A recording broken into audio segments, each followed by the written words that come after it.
Well, good evening, everyone, and welcome once again to McMaster Philosophy Talks, Pondering the Pandemic. I am Professor James Sikkema, teach philosophy here at McMaster University. I've been doing so for about 4 years. I also teach public philosophy either to children or in other places in the community, after-school programs, and that sort of thing with my public philosophy endeavor Project Y. Today I'm joined by Professor Alex Klein. He is Canada Research Chair working on early analytic philosophy, broadly construed. He is also a professor here at McMaster University. Much of his work looked at various figures in the late 19th and 20th and early 20th century, including James and Clifford, who we'll hear about in today's talk. Prior to coming to McMaster, Alex taught at Cal State, Long Beach, and held postdocs at both U of T and Cornell University. He is the editor of the forthcoming Oxford Handbook on William James, as well as author of the forthcoming monograph, also with Oxford, called Consciousness is Motor, Warp and Weft in William James. His work has appeared in professional journals like the Journal of History of Philosophy and Philosophy of Science, and in popular outlets like Ion and Quartz. So we're happy to have Alex with us today. And before we get into it, before we hear from Alex, let me just say a few introductory remarks. The first thing is in addition to the note of welcome, is another note of welcome that you are welcome to participate. We are trying to do philosophy together, that is, engage in that great conversation. Ask those questions, make those inquiries. Last week, if you joined us last week, you know that the question and answer board was just lighting up like crazy. I did my best to ask your questions to our panelists. If I missed that, I do apologize, and I tried to answer a few of them in text while we went through. But please feel welcome, feel free. You are invited to think along with us, ask those questions as we proceed through today's topic. And now a little bit to introduce that. All of us are facing vexing questions about how to live our lives under this pandemic. Even as scientists continue to improve our understanding of COVID, the choices we face seem to outstrip any available evidence. For one thing, there is always a dose of uncertainty involved in epidemiological modeling. We've had less than a year to study this virus. We might need more time. We need more time to understand it, to producing and synthesizing multiple large-scale, peer-reviewed studies, but we don't have the time. And for another thing, even if we could somehow snap our fingers and get years of research on COVID-19 into our models, practical questions about how to weigh one risk against another seem to be personal and subjective. If a fully rational decision is based on sound logic and sufficient evidence, does that mean that the big choices we face now are not fully rational? Do they also depend on elements like fear and hope or even faith? Well, right now it's pretty clear, at least, that we are saddled with momentous choices of how or whether to emerge from the COVID lockdown. And we might wonder what should go into our decision making. How much of it should depend on reason? How much on empirical evidence? On emotion? Or even on faith? What makes for a good decision under these harrowing circumstances? Now, I'm not sure if you are all aware, but in August of 2018, after the SARS scare of 2003, the Public Health Agency of Canada came out and published the Canadian Pandemic Influenza Preparedness, Planning Guidance for the Health Sector. The stated goals of pandemic management are, first, to minimize serious illness and overall deaths. Second, to minimize societal disruption among Canadians as a result of an influenza pandemic. That's quite the balancing act. The realization of these goals involve a number of guiding principles. According to Section 3.2, decision-making in response to a pandemic should be protective and precautionary at first, but also evidence-based and proportionate to the severity of the virus as that evidence emerges, and about its impact, the finite capacities of healthcare, and the legal and ethical realities such as they are, not to mention the economic ones. This is where things get really difficult for COVID-19. While there is established knowledge of our healthcare capacities, established knowledge of our legal and ethical principles, not to mention established sciences of immunology, virology, epidemiology, microbiology, there's virtually no evidence about COVID-19 itself, certainly not in February and March when we decided to lock down. And yet in the absence of such evidence, we did make that decision, restricting the exercise of many rights and freedoms, in pursuits of happiness, all sorts. Many of which might have instigated other public health crises of their own. Think of the mental health crisis that has affected so many in our country and around the world. Now, in his essay, The Ethics of Belief, the aforementioned William Clifford thinks that if we have a belief about something, it will necessarily influence our actions. But he also thought that we have no right to believe something if there isn't sufficient, or what he calls worthy, evidence to support it. Now, since there was, at the time of our decision to lock down, an absence of this worthy evidence regarding the nature of COVID, in light of Clifford's principle, namely, it is wrong, he says, always, everywhere, and for anyone to believe anything on insufficient evidence. Should we have suspended judgment about COVID? Alex, I pose that question to you.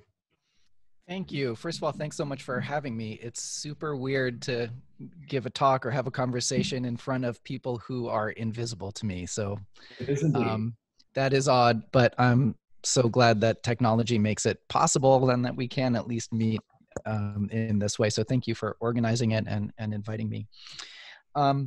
So as to your question of, should we suspend judgment on the issue of lockdowns or not? Let me start to attack this just by setting the stage. I suppose one of the premises of this conversation today is that there's this old-time philosophical debate over a position nowadays called evidentialism. And this old-time philosophical debate, I want to suggest, is very relevant to a lot of the choices that many of us are facing right now, from public health officials on down to the rest of us. So I thought I might start to address your question just by doing a little bit of stage setting about what this debate is all about. The debate is not just old-fashioned, I should say. In philosophy today, you still find all kinds of people writing articles on one side or the other over this issue of evidentialism. So what is that? What does it mean to be an evidentialist? Why might this be controversial? Well, evidentialism, actually, I'll take the quotation that James just gave us a moment ago. I think that encapsulates it nicely. Evidentialism is the view that it is wrong always, everywhere, and for anyone to believe anything on insufficient evidence. That's a direct quotation from this polymath named William Clifford. William Clifford was a 19th century mathematician, philosopher, sometimes physiologist. He's an interesting guy.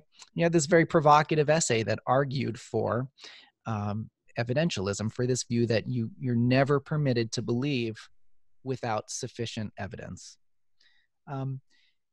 Now, at the risk of confusing things, I have to introduce another James into this debate. I've got James Sikkema, who I'm talking to here.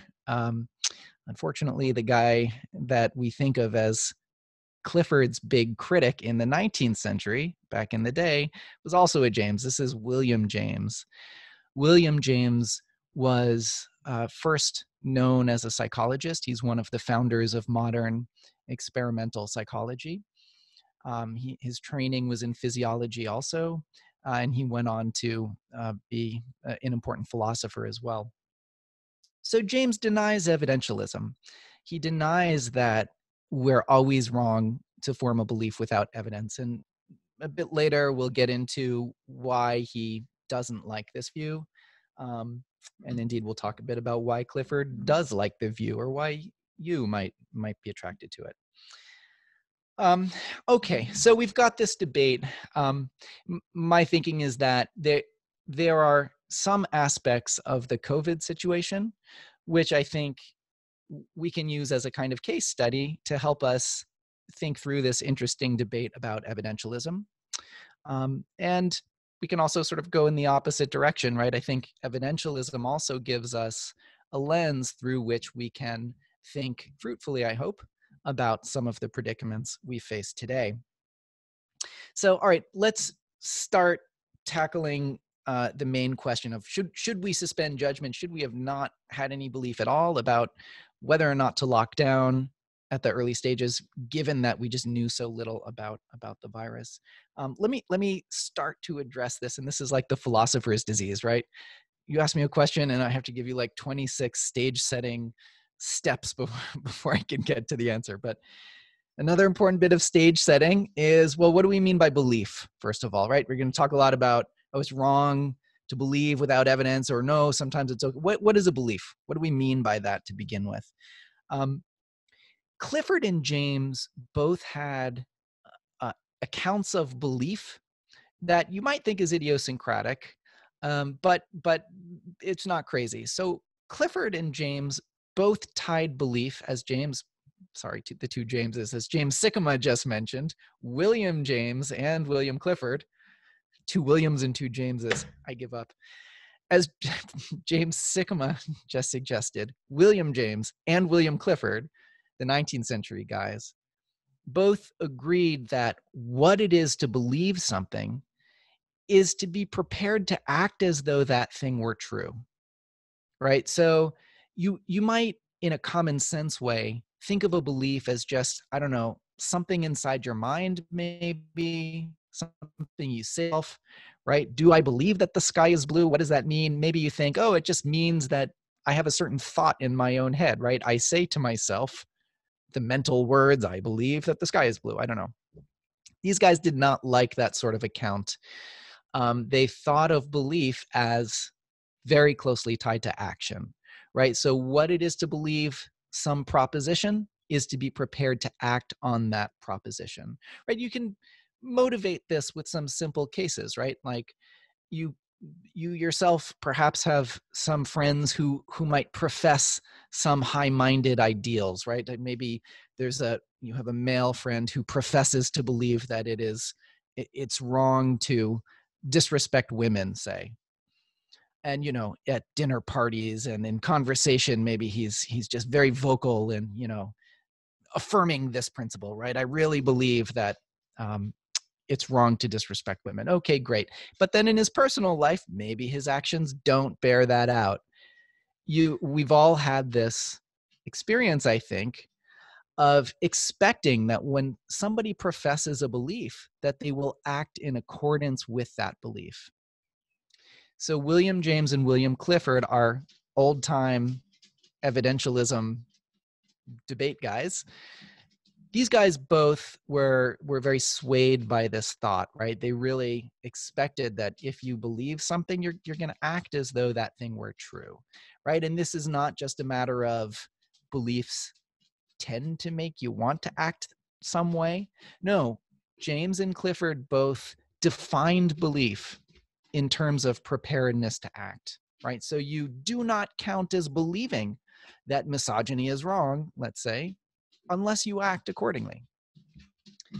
All right, so that's the sort of stage setting, right? And sorry, you hear my dog clicking away in the background. So that's the sort of stage setting, right? The question again at hand, should we have suspended judgment, whether or not to do a lockdown, given the lack of evidence? So on this question, I want to start out by saying here, I don't think we necessarily have a disagreement between evidentialists like Clifford and opponents like James. And let me just explain a little bit why. First of all, by the time Canada went down went into lockdown, right? What was that, mid-March, something like that. We certainly had suggestive evidence of what might happen if we didn't go into lockdown, right? It's not like we just had some highly abstract news that a virus was coming. No, we saw what happened in China, right? We saw what happened in Italy. We saw what happened in France.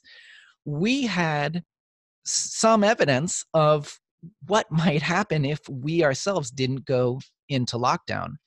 Now, from a scientific standpoint, that evidence is not nearly as good as you might hope. And I think this is what, James, what I think your question is getting at, right? Like, you know, seeing news reports about what might or might not be happening in China, like that's very different from having multiple peer-reviewed studies, right? That, you know, that take into account many, many cases of COVID infection and, you know, that get written up and then subject to peer review. Like we did not have the luxury of gathering that kind of evidence. In fact, we still don't. I mean, our evidence is still very incomplete. There's all kinds of studies being done, but you know, the science on COVID is very young because the virus has only been with us for a year.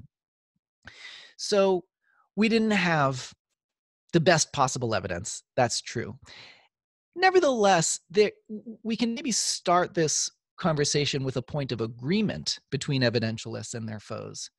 And that point of agreement is that, look, especially in cases of great gravity, such as we're in right now, we're always permitted to proportion our beliefs to the available evidence.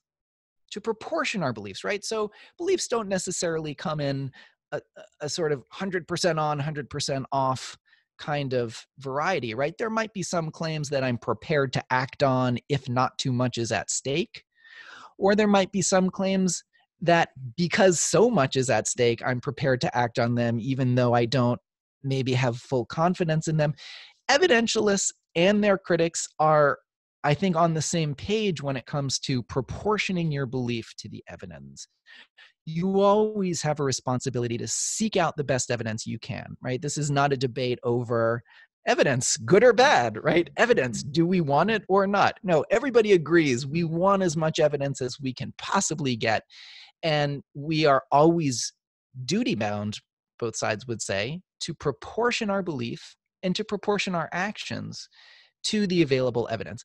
So you're sort of starting me with I think, a relatively easy question of like lockdown or no. And there, I think everybody's going to say, yeah, lockdown. I mean, we don't have perfect evidence, but we have some pretty suggestive evidence and there's a lot at stake. So let's act with caution. I think everybody in this debate can accept that. So what's the debate over, right? If they're going to agree on a case like this, what is it that what would they disagree about?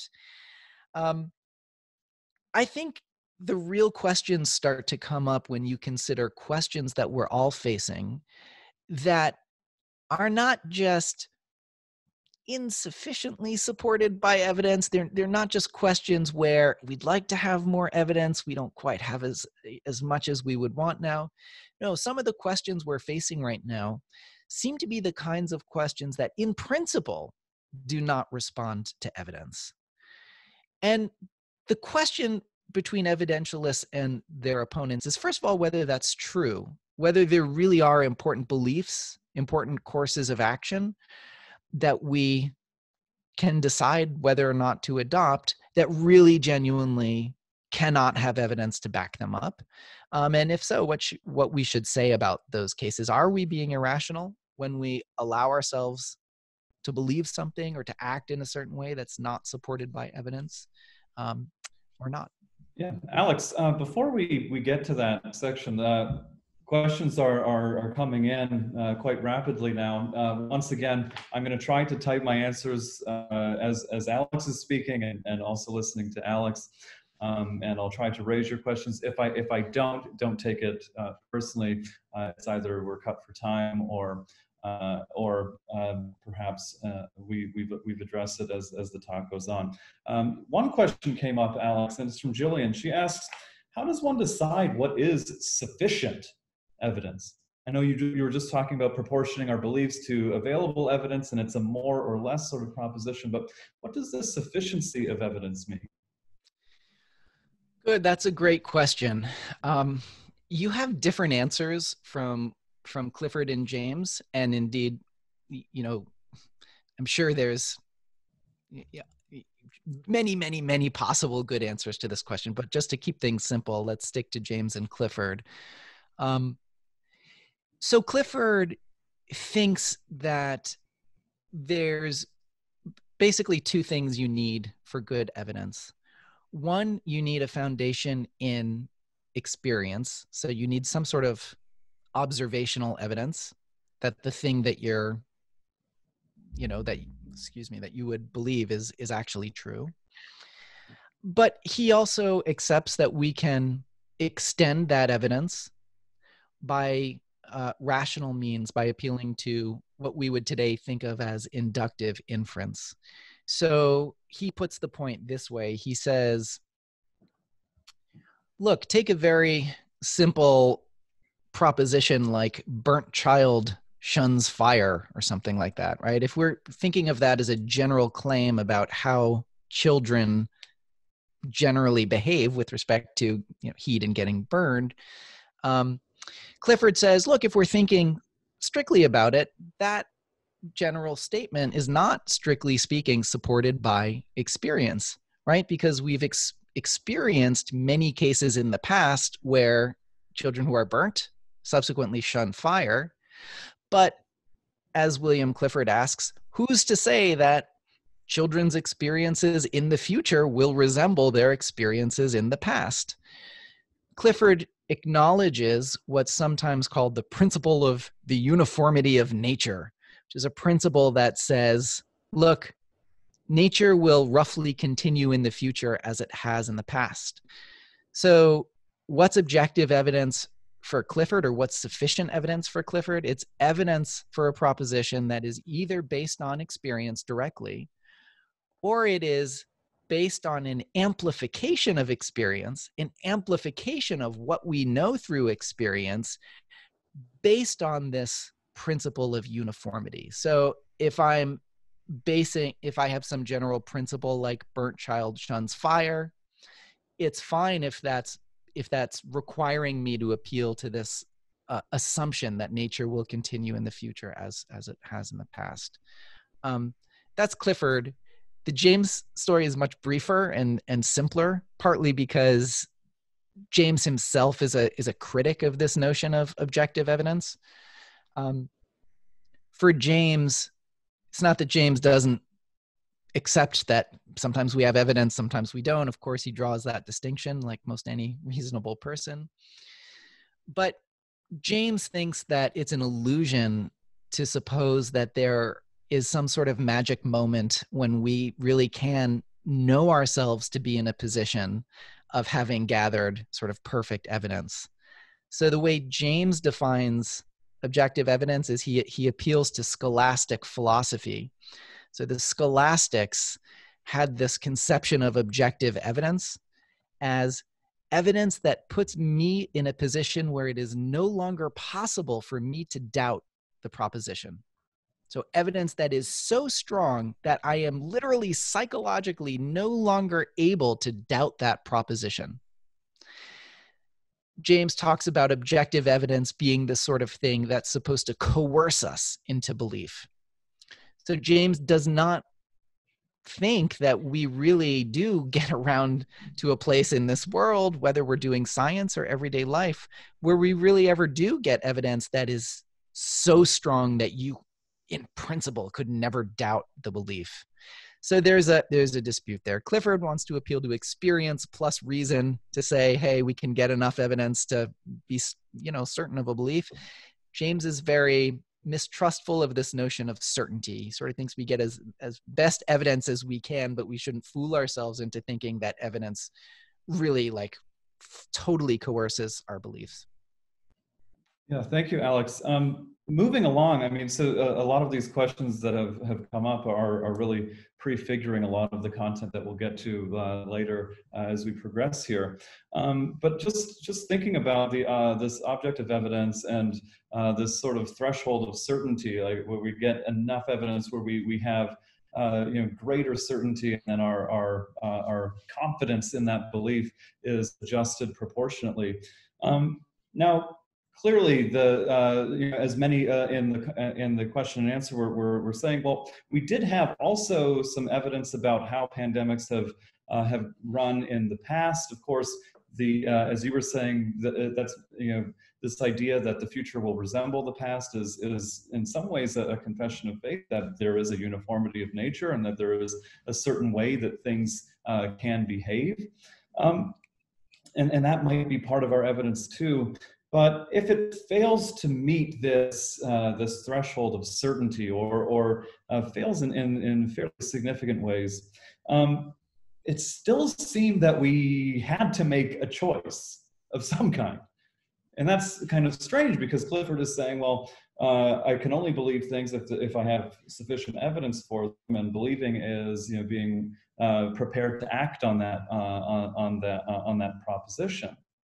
Now, according to James, we have these decisions, and he calls them live options, and those make an appeal to belief. That we have an option of shutting down, not shutting down, re-emerging from the lockdown or not, or doing that in staged ways. He also thinks of these options as forced options that make not choosing impossible. So we can't perhaps not choose. We can't suspend judgment. And then finally, a momentous option, and that involves serious, significant consequences. So these are the three ingredients of what he wants to call a genuine option. That it's a live option, it's real options presented to us. They're forced on us. We're not at liberty to choose or not choose, and what we do choose is going to have very significant consequences. And let's say that COVID-19 presented us with this genuine option. If it's still true, though, that we were forced to make this decision upon insufficient evidence, could it be that our decision on COVID or any number of our decisions in relation to COVID have been irrational? Did we have, as Clifford wants to say, no right to form beliefs about it or consequently engage in actions concerning it? Well, let me address this first by again emphasizing some points of agreement between the two sides, and then I'll say a bit more about some of the live, genuine force, some of that argument that James makes in differentiating his position from Clifford's. First agreement, again, if you're looking at something like lockdown, some area where we're trying to learn what to do, a lot is at stake. Clifford is I think going to be happy to say that that's a rational decision to make, even though we don't have sufficient evidence. Let me just read a brief passage from him, because this is the side of Clifford that even if you've read Clifford, you sort of may not remember this side of him. Clifford is often portrayed as very dogmatic in this evidentialism, but he does allow for some sort of reasonable cases where we're forced to act without evidence. So I think we do well to, first of all, just mention the kinds of cases that he will accept, and then we can distinguish where he and James, I think, disagree a bit more clearly. So this is from his article, The Ethics of Belief. That's the classic source, by the way, for his evidentialism. Clifford writes, quote, "There are many cases in which it is our duty to act upon probabilities, even though the evidence is not such as to justify present belief. Why?" He goes on to say, "because it is precisely by such action and by observation of its fruits that evidence is got which may justify future belief."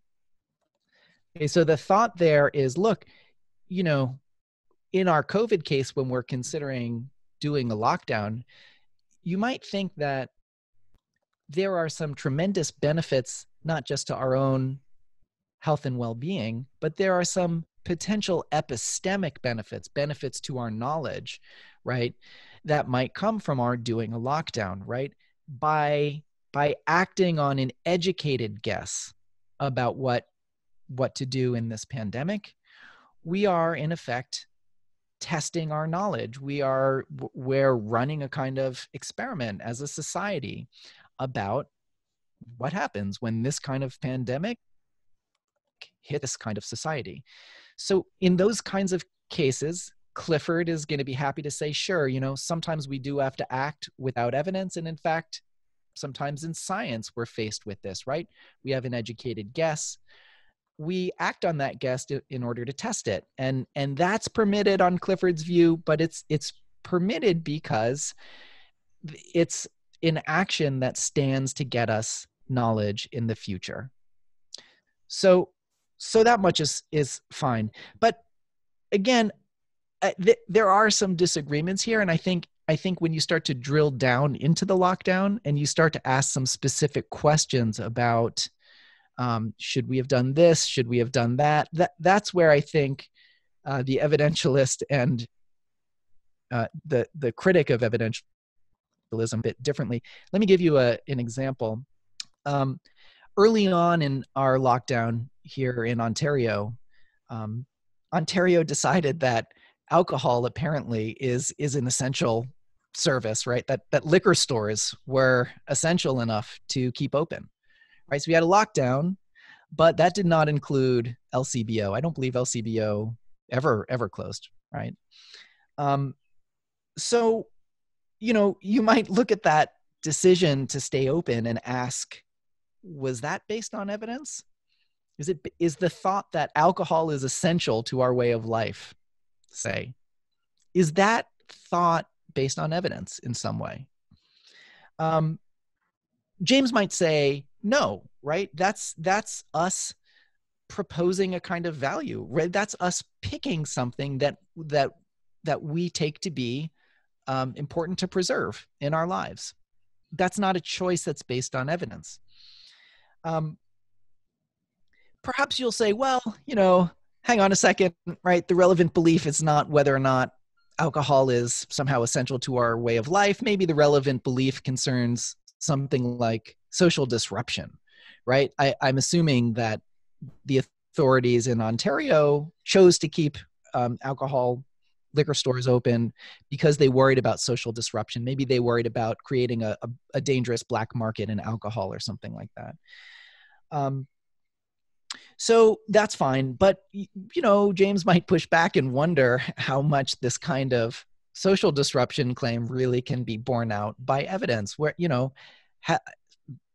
do we really know how a society such as Ontario cultures in the 21st century really are going to react to a total ban on alcohol? I mean, we can look back on like Prohibition era, but I mean, those are long ago times, very different cultures. Somebody like James might, I think very reasonably say, look, this is like a sui generis kind of decision. It's a one of a kind sort of decision. We don't have anything to compare it to. And so again, we're faced with making this choice, but it's not borne out by evidence. Yeah. Did you have a question? Yeah, Alex, can I just jump Yeah. in here because I think a lot of what you're saying is resonating with the group. Certainly, I'm really starting to ruminate on these things. One of the questions that came up, and this in the quote that you provided from Clifford, there was an allusion to justification. One of the questions was, well, is evidentialism a form of justification? And to what extent can our beliefs be justified? So maybe you could address that. I think you were on the way to addressing that and raising the question of proportioning our beliefs to evidence, however it appears to us. But then there was this another question about, well, how evidence functions, or that certainly raised that question for me. Well, how does evidence function? Does it function the same way? I mean, certainly there was this background belief that Clifford seemed to have about the uniformity of nature, and there's no real evidence necessarily for that commitment. And I think we were sort of moving with this LCBO discussion into this, well, it's not necessarily evidence per se that is getting us to tip the balance in favor of a decision. So let me just move this forward with this idea that we're forced to make these decisions, and maybe we never have that sufficient evidence, or maybe this is the type of thing where sufficient evidence, even if we have it, isn't going to be up to the job. And William James now seems to think something along these lines in his book, in his essay rather, The Will to Believe. He says, quote, "Our passional nature not only lawfully may, but must decide on an option between propositions." Now, this was raised in the chat, but I'll ask this question, and I think it encapsulates a lot of the things that folks are raising right now. Can you explain how James can help us understand the role of emotion, or what he calls our passional nature, in making momentous decisions in the absence of pure reason and perfect evidence? So pure reason, perfect evidence aren't going to get us there. James thinks that we can use emotion or a passional nature, and maybe we did that to keep LCBO open. Can you help us understand how James thinks of those things in our beliefs and the decisions that we make? Sure. So, well, let me start with the first part of the question that you raised, I think from somebody in the audience, of, what exactly is justification? What's the connection between justification and evidence? So there's a million there's an entire branch of philosophy dedicated to trying to understand what it is for some bit of evidence to justify adopting a belief. I'm going to just be very vague about it for now, because I don't want to sidetrack us, right? When I talk about evidence, I just mean some fact which we think justifies us, permits us to take on a belief.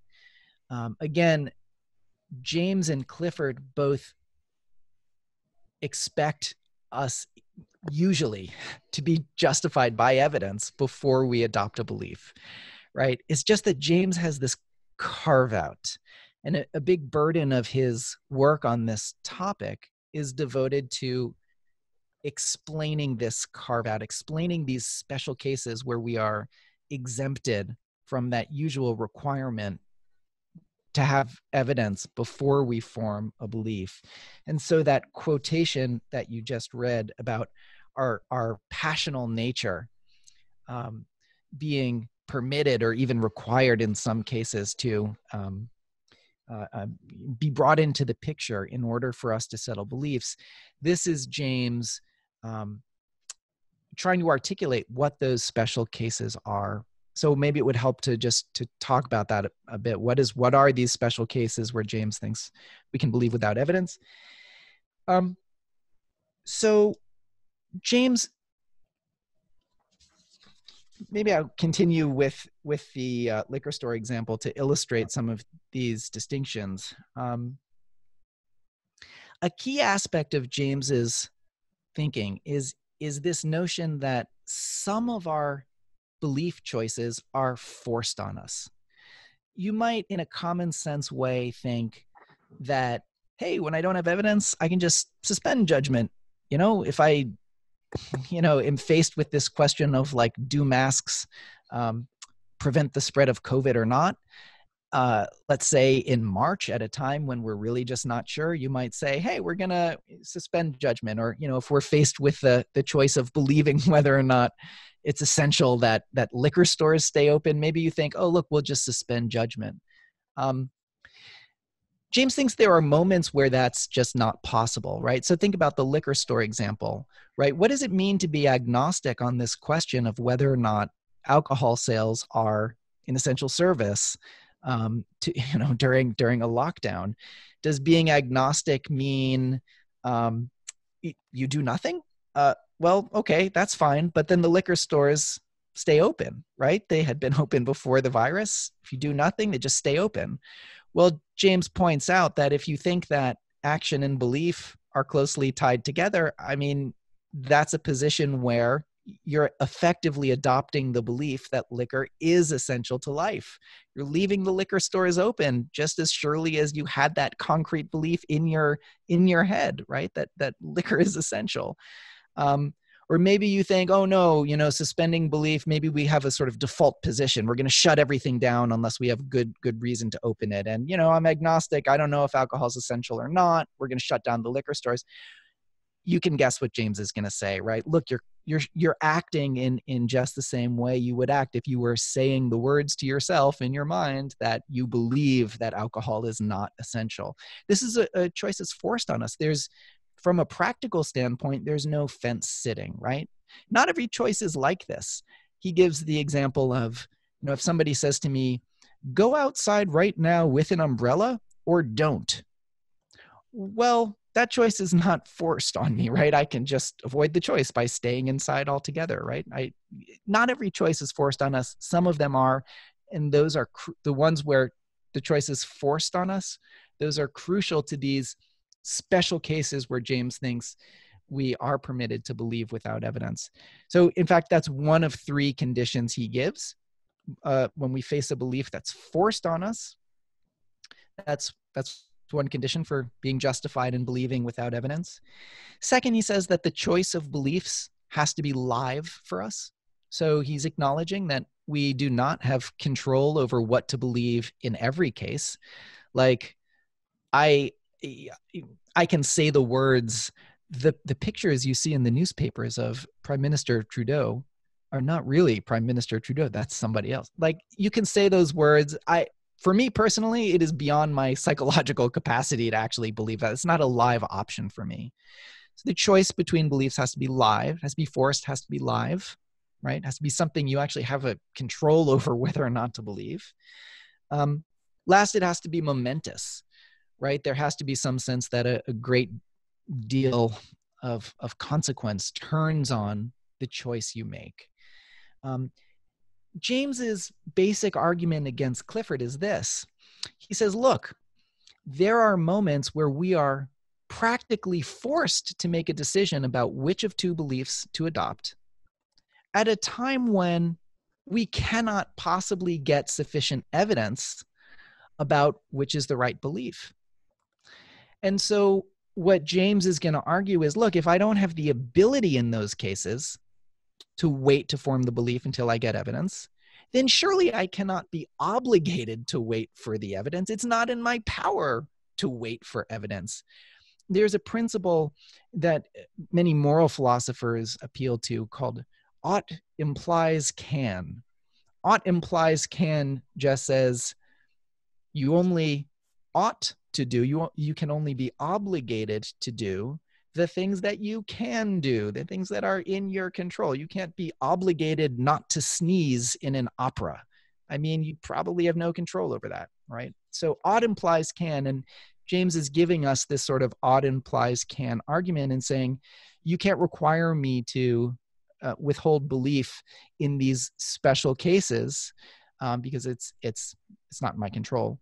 So to get to the question finally of, well, what's the role of emotion? You won't be surprised to hear that James says, look, especially in these cases where we're forced to make a momentous decision at a time when we can't possibly get evidence, in those cases especially, we have to rely on our emotions. We have to rely on our wits, on our gut sense of what might be right. We have to rely sometimes on faith, he thinks. We have all kinds of factors that step in there when we're forced to make a choice without evidence. Yeah, thank you, Alex. Well, yeah, as before, the chat keeps sort of blowing up. The questions keep pouring in, and one of the questions that came in was, and I think it's in relation to the points that you've made on the irrationality, and maybe that's not the quite the right way to think about these types of decisions. That, well, we never have that sufficient evidence, and yet we still want to depend on evidence to a certain extent, but evidence might function differently depending on these other commitments that we have, and based on values that we hold, principles that we abide by, other beliefs that we have, and maybe our faith commitments.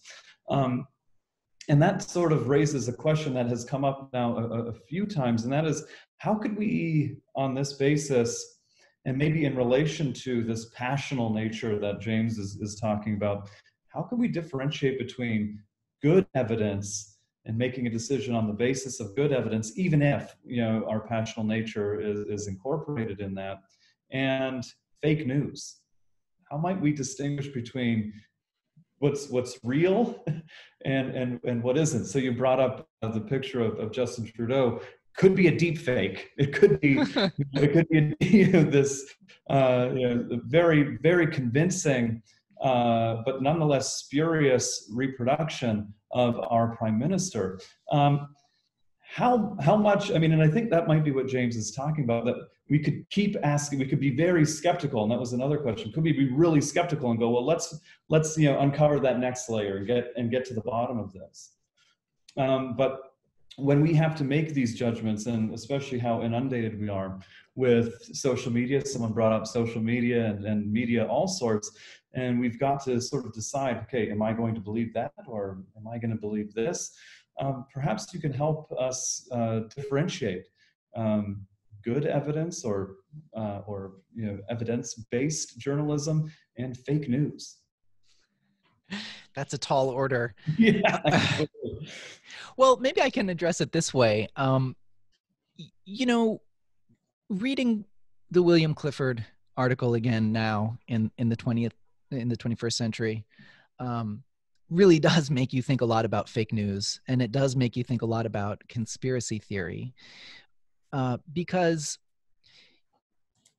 his chief look, Clifford is a smart philosopher. He doesn't just sort of lay out this proposition that we're always required to proportion our belief to the evidence. He doesn't just lay that out as some sort of dogma. He gives you a bunch of arguments for why you should accept this proposition. And one of the fundamental issues that he keeps going back to is the idea, you might think, look, the problem with accepting belief without evidence is that it's going to lead us to believe things that are false, right? And that's certainly one of Clifford's concerns, right? We don't want to believe without evidence because we don't want to believe what's false. What you might be surprised to find is that's not really the sort of deepest reason that Clifford gives us for being an evidentialist. The issue that he keeps coming back to is this notion that he calls credulity, right? So like being gullible. He thinks that if we ever allow ourselves to believe without evidence, we are going to encourage in ourselves, and indeed encourage in the people who live in our society around us who we might influence, credulity. We're going to encourage, that is, a kind of gullible nature. And you can see why he would be concerned about this, right? Like, you might think that the problem of fake news today is very much, hinges on people's, gullibility.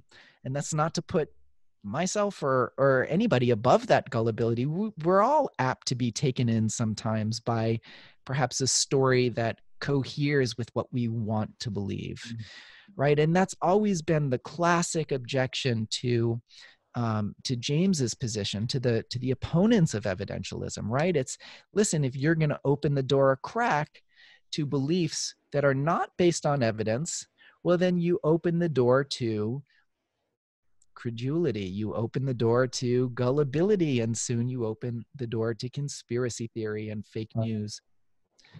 So, yeah.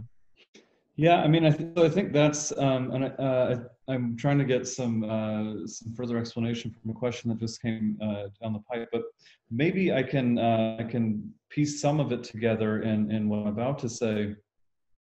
And I think it's very much piggybacking on this notion of credulity and how we want to be quite wary of that, and in the media fueled society that we live in today, where it seems that every bit of information is as good as any other, and we might all find ourselves in our own echo chambers, where we have these preconceived beliefs, or these prejudices, these prejudgments, and then we can find evidence to fit those, and then all of a sudden, well, we only find what confirms our beliefs, and never throws them into doubt.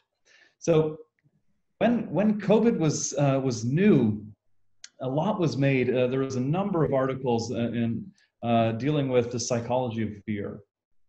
So there was hyper fearful panic buying, obsessive compulsive sanitization, hypo fearful denial of COVID-19 severity. And it's still going on. That we doubt that that it might have the severity or the gravity that others are saying that it has. As paranoia fueled conspiracy theories, certainly. This was it's 5G or anything else that might come up. The unnerving sense of anxiety regarding the unknown effects of both the virus itself and the measures we undertook to combat it. Certainly emotions like fear can compromise our capacity to hold true beliefs and make sound judgments, but they can also determine our beliefs, how strongly we hold them, and what kinds of decisions we make on the basis of them. So I know you sort of outlined how William James is thinking of the role of emotion and belief formation, but maybe we could ask this further question of justification, and that is, to what extent is it permissible to rely on emotions in decision making? When is it, well, that's too much of an emotional response, and it doesn't track with reality? Yeah, good. Okay, so here's where you're going to get very different answers from James and Clifford. Clifford, and I think many evidentialists, will want to say, when is it appropriate for belief to inform, for emotion to inform our belief? Never. We should, it may be psychologically impossible for us actually to live that way, but as an ideal, Clifford is going to say you're never allowed to base your beliefs on emotions. In addressing a different question earlier, when somebody was asking me, what does he take to be evidence? And I mentioned, oh, well, you need direct experience or experience extended by reason, essentially. Some of this discussion about fake news, what is and isn't fake news, I think also he's got one more thing to say about that I think might be apt here as well.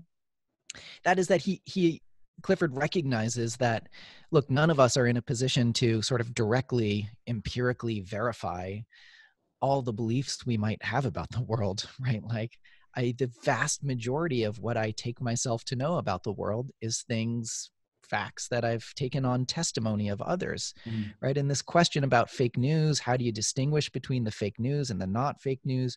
Clifford has a lot to say about that. He basically, to sort of sum it up, he basically gives us two principles. He says, look, if you must take a great deal of your knowledge from others.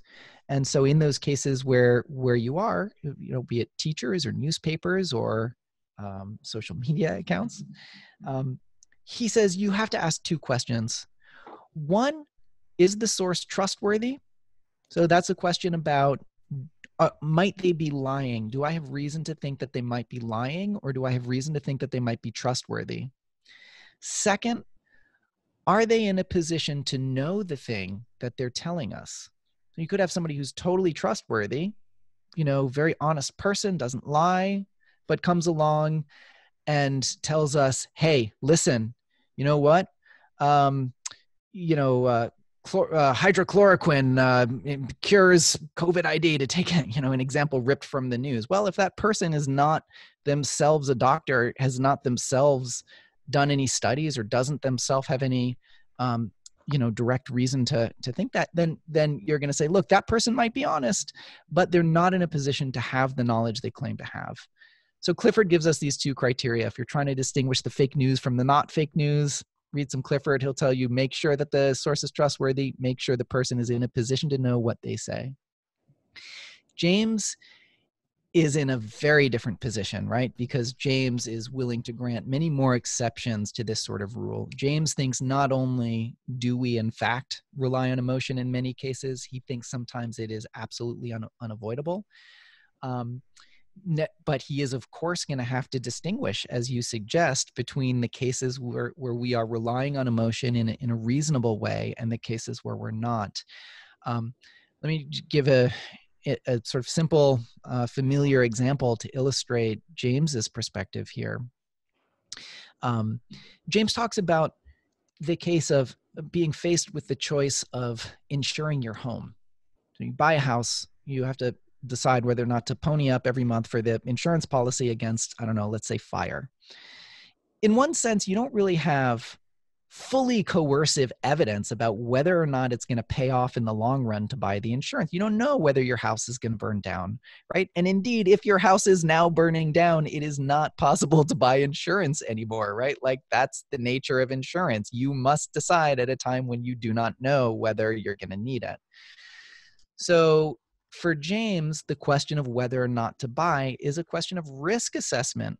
It's like, how much risk am I comfortable with? How important is it for me to have a little bit more money in my pocket each month? And how important is it for me not to worry that if something happens, I'll be protected? For James, that is an emotional choice. It's a subjective choice. There's not one right answer to that question. There may be evidence about like the likelihood of my house burning down in my neighborhood or something, but there's not evidence about what I myself, as a living person in the world, should actually prefer in terms of risk tolerance. And you might think that sending your kids to school right now is a similar kind of choice, right? You can imagine two different, like, look, in the fall, schools for kids, let's suppose that they open, and you can imagine two different parents making two very different decisions about whether to send their kid to school, and both of them being rational, right? Like, suppose you have one parent who just thinks, look, the health and safety of my child is the most important thing. Even if the risk is low that my child will be infected in school, that risk, I just can't tolerate that risk, and I'm going to keep them at home. I'm able to, let's say, I'm not forced by my work to send them to school. So that might be rational for that person. You could imagine another person in a very similar economic situation, right? The job doesn't require you to send your kid to school. You could homeschool.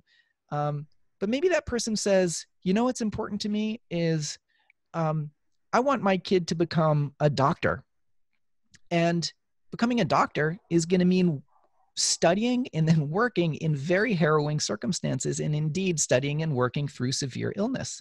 It's notorious that when people go to medical school, they are forced to live a very unhealthy lifestyle, right? Staying awake for night after night after night, not getting enough sleep, doing the kinds of things that you shouldn't do if you're trying to stay healthy. Part of the rationale is you got to be able to do your work, so you can imagine that parent saying, I am going to send my kid to school, right? Like, I don't think the kid is going to die from COVID. Let's say it's a young kid, few kids are dying from it. Maybe that parent says, you know what? I want my kid to go to school. My point is, James is going to give examples like that to say, there's not one rational answer here, right? It's our own personal private emotions that are going to step in to guide these kinds of decisions, because evidence has to leave off here. There's no way the evidence can sort of tell us what to do. Yeah, thank you for that, Alex. Just on this point, now we're getting into the idea of risk assessment and risk management. There's two things that have come up in the question board here.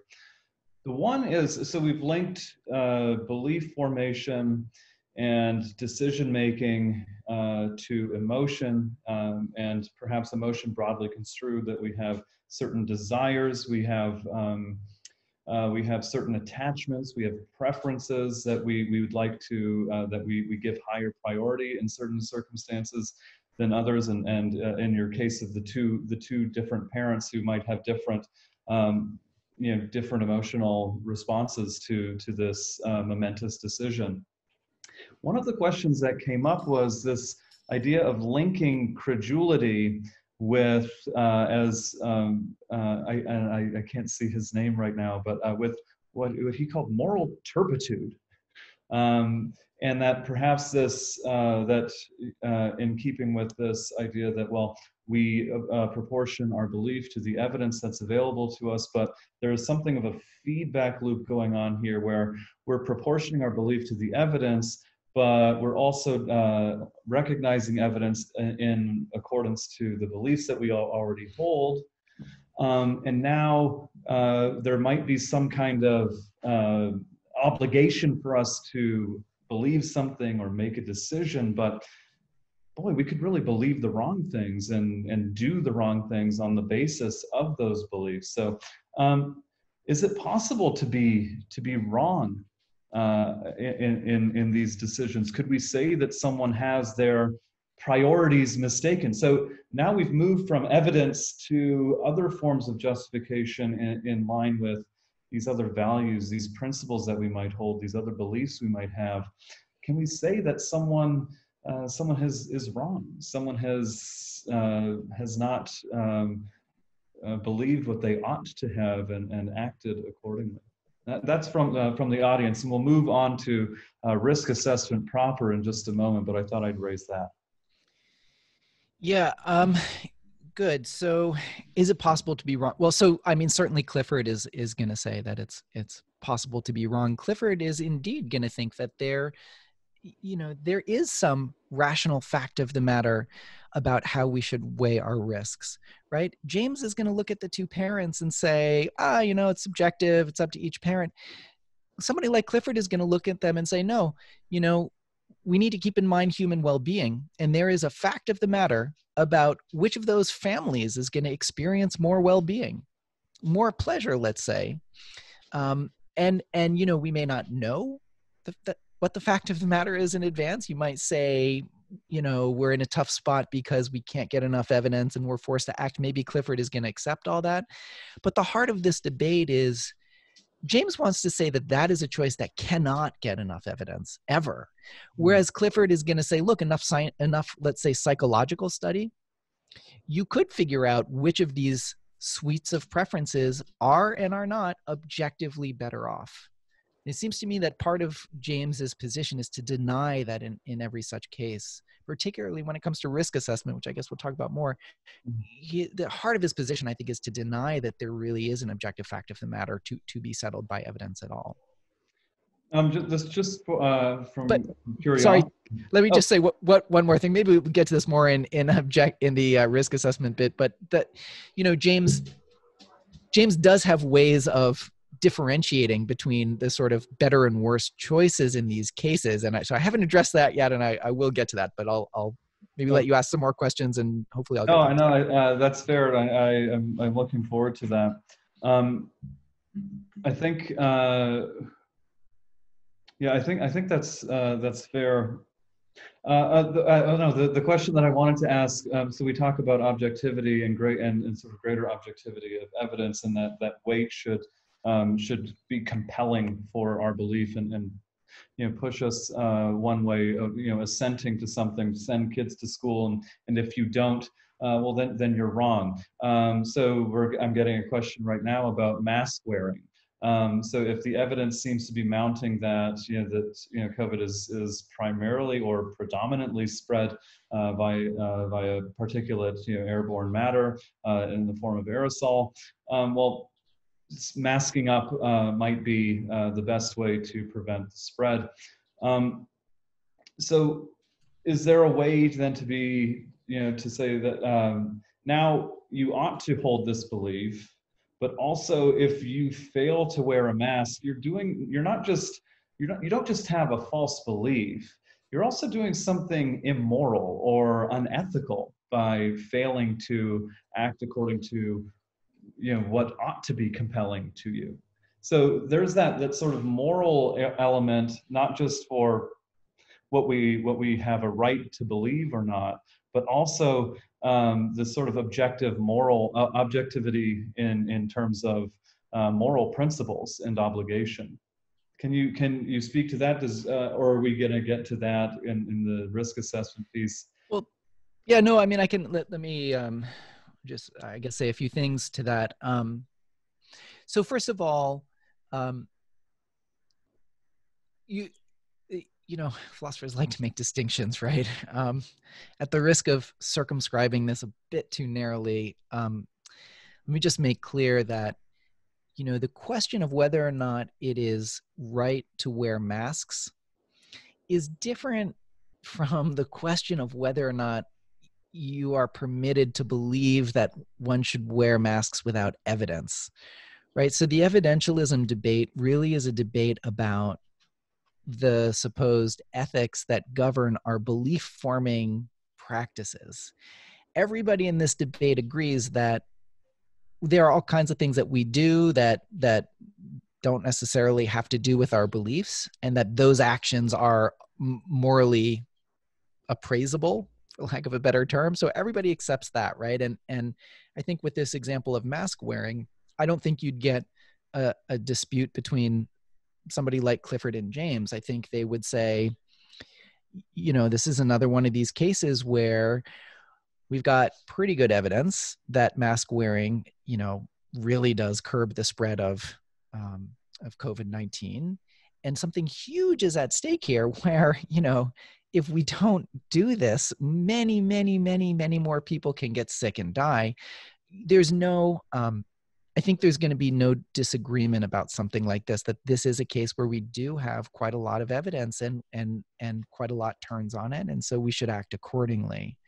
So again, I just want to emphasize that, the disagreement between evidentialists and their opponents comes in specifically in the cases where there really is very little evidence or no evidence, right? And so I want to emphasize that cases like, hey, should you wash your hands? Should you wear a mask? Should you not go to large gatherings? I mean, that is, it may not be settled science exactly, but it's very well established based on what we do know. So everybody in this debate is going to say,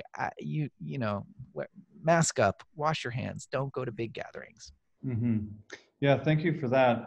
So sort of tying all of these threads together at this point, and now sort of beginning to address this question of managing risk or assessing risk, and that it can't ever really be fully evidence-based, and it incorporates a whole host of our other epistemic commitments, and certainly relationships that we have, what we hold dear to us, what we think is is conducive to a quality of living, and those types of things. So you brought up this the idea of having to decide whether or not to send children to school, and certainly that isn't just a decision made in relation to COVID-19 as a virus and how it might impact our children, but also from developmental psychology standpoint, a mental health standpoint, in terms of intellectual development of our children.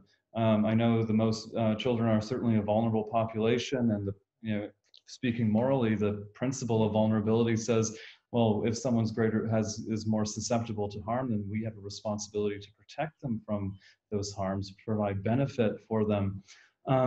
So now we're really getting into this terrain where we've got to contend with risk. We might have some greater or less probability that we can calculate on one side or the other. It's never going to make perfect evidence. And yet we've got to make these decisions. It's going to involve trade-offs, and in relation to the question of what we should accept between our pursuit of what is beneficial or avoidance of what may be harmful. So what I think this might reveal is the extent to which we must reckon with beliefs we have about everything, from who we think human beings are, to what we hold to be most valuable for human beings to flourish. So James says, here's a direct quote from that Will to Believe essay: "We can't wait with impunity till the coercive evidence shall have arrived." So we can't do that Clifford thing and go, well, this is so compelling, obviously this is what we must do. So he says we have to decide on these questions. So I pose to you, how should we do so? How can we have these conversations, these really difficult conversations, without without calling someone a hashtag COVID idiot for not wearing a mask or for protesting certain measures? What is at our rational and emotional disposal to inform such momentous decisions? What would William James think about that? Yeah, great. So I think that we should, again, keeping in mind that some of the decisions we face right now, some of the really important ones like mask wearing, hand washing, avoiding public gatherings, really are very well supported by evidence. So set those cases aside where I think James and Clifford and everybody is going to agree that it's not rational to start thinking, thing is not going to affect me. It's wearing a mask is irrelevant. So set those cases aside. I take those to be the cases that are sort of settled. One point that I think James moves us towards, and one thing that I like about his approach, is that he wants us to look at the host of other hard questions that we're all facing, right? Do you go to the dentist right now? I have a family member who was just telling me that he had, some dental problems in the past, and he's been putting off going back to the dentist as long as he could, but he just felt like, I'm risking serious long-term dental, he decided to go back to the dentist. These kinds of questions are, I think in a different category, first of all, from the first kind, right? The sort of straightforward, like, yes, you should wear a mask. Yes, you should wash your hands, etc. One of the things that James moves us towards with respect to this second class of questions, the ones that he thinks are ultimately based in some kind of emotion, is he moves us, I think, he's discouraging us from framing those kinds of questions in terms of rationality. And, there's, I think, an important political lesson here. I think when you turn on the news, when you read social media, there is this tendency for everybody who disagrees with anybody on anything to say, oh, well, this person's being irrational, right? They're being a COVIDiot or whatever, right? James is urging us to guard against that way of framing the issues, right? Again, yes, some of these well-settled things, it's rational to wear a mask and so on, but for so many of the choices we're facing, others may be making different choices from you. In some cases, it doesn't mean that they're being irrational, right? That's the James view. And even Clifford, I think, is going to say, look, maybe that evidence, if we could get it, would bear us out about what to do. But I think everybody has to accept that for some of these hard choices, we're acting as best we can. We're consulting our emotions, but the evidence isn't in, and somebody's not necessarily being irrational if they, are coming down on these tough calls in a different place than you might. Yeah, I think that's fair. And I mean, I recall in James's essay him saying that one of the things that sort of fuels greater scientific discovery is that there are folks who are willing to be outliers, folks who are willing to go a different way with their research program, and bring into being things like quantum theory from classical mechanics and that sort of thing, and we have those Kuhnian style paradigm shifts. But one of the things that I think that I'm seeing emerging, a theme that is emerging, is trying to balance this evidence and this risk assessment in relation to other things that we might hold of either intrinsic value or perhaps even of instrumental value, but things like rights and freedoms that we have from documents like charters of rights and freedoms, where certainly there's knowledge about those, what those entail, what those protect, what those promote. So that's another reality and another wrinkle that we have to weigh in relation to this emerging evidence. So when we talk about making decisions, so I know in something like in decision theory, typically there's some kind of expected utility from a decision that we're making under uncertain terms. So if we decide to lock down, what we're hoping to do as that Canadian Pandemic Influenza Preparedness Guide says, what we want to first do is minimize death and serious illness overall, but we also want to minimize societal disruption and to the maximum extent possible. And sort of balancing those considerations, now we've got to sort of state claims about, well, what do we think is intrinsically valuable? What do we think is we're willing to trade off for what? So I may even recognize that mask wearing is an effective way to minimize the spread of COVID-19. But I also may think that all things considered, my individual liberty trumps that. And I may be wrong about that. I may be wrong about maybe I have this other obligation, a moral obligation to, say, not wantonly endanger anyone else. And that might trump this claim to liberty. But perhaps this is what you're getting at when we make these decisions in uncertainty. We're revealing our preferences and what expected utility that we're hoping to get. Is there a way that we can sort of arrive at something like consensus, something like solidarity in this enterprise, in that way, by giving a sense of, okay, this is what we hold to be, at least, we can agree this is fundamental, or is it all open to disagreement? Yeah, good. So, there's a lot there. Maybe a good place to start is the, you mentioned decision theory. So in decision theory, people will try to model people's choices using some sorts of basic principles of rationality, maybe expected utility and some sort of expectation that people are going to do what's rational according to some conception of rationality. This is really one of the kind of deep places where James is very different from a philosopher like Clifford, and indeed I think he's very different from most philosophers. So perhaps some of you will get off board here, but I think it's an interesting point. James, so he's a psychologist again by training, right? And he has a very sophisticated, very complex account of will, of how we make choices, how we voluntarily choose to do this and not that.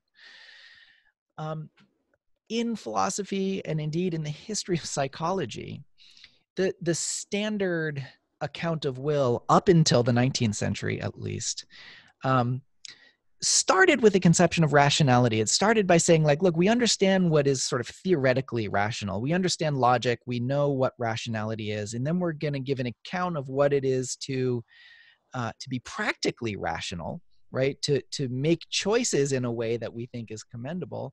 We're going to base that on our notion of theoretic rationality, right? So that's the traditional way. You start with some conception of what is theoretically rational, what's logically consistent, what's produces the most, I don't know, some principle that goes into decision theory, I don't know.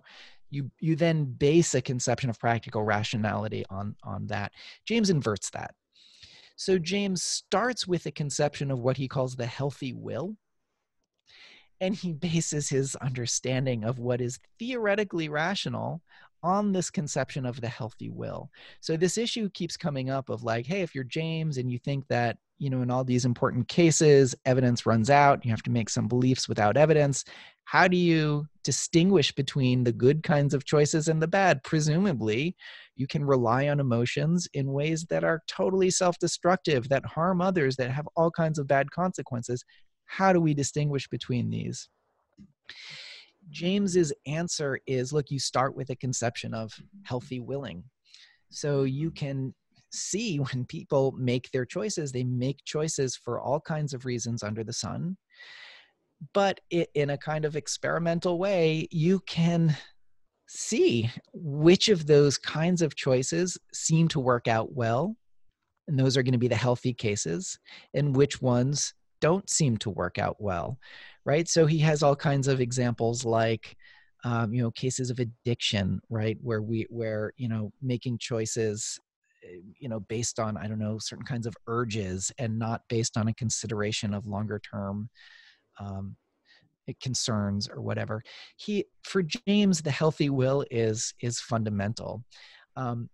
That's philosophically interesting, maybe, but it also means that I don't have a neat answer to this question that keeps coming up of like, well, what is the thing that distinguishes between the good choices and the bad choices? James's answer is, sorry, there's no formula, right? You have to be in the world and see lots of people making lots of choices to get a kind of sense of which of these decisions go well and which ones don't go well. And he's so committed to that picture that he's willing to base the entire idea of theoretical rationality, what's rational in general, on this notion of sort of healthy choice making in this world, right? And so you'll say, well, what is healthy and what is not? And again, James doesn't have a neat formula. He has the closest he comes to giving you something like a formula is he'll say something like, look, we all have a kind of scheme of preferences and desires, and we formulate a scheme of preferences and desires, and we act in a long-term way based on our sense of what's valuable, what we want, whatever. James says, look, the fact that anybody desires some outcome, the fact that anybody wishes for something to come about, that by itself is enough to create some sort of obligation for the rest of us to cooperate. There's going to be a caveat, don't worry.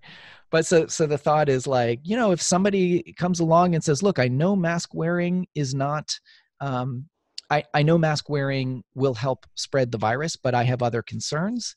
And the other concern, we talked about people taking risks going out for protests recently, or taking risks going to political rallies. To many of us not involved in that, maybe that looked like a poor choice. But you can certainly imagine somebody saying, look, I know that social distancing, is going to prevent the spread of COVID, but this cause right now to me is more important. James starts off with you might think, strange view that anytime somebody has a preference like that, anytime, it creates an obligation for the rest of us to try to cooperate. The huge caveat is he's going to say, look, some of these preferences impede on others' preferences a lot. And those are the ones that we should generally discourage.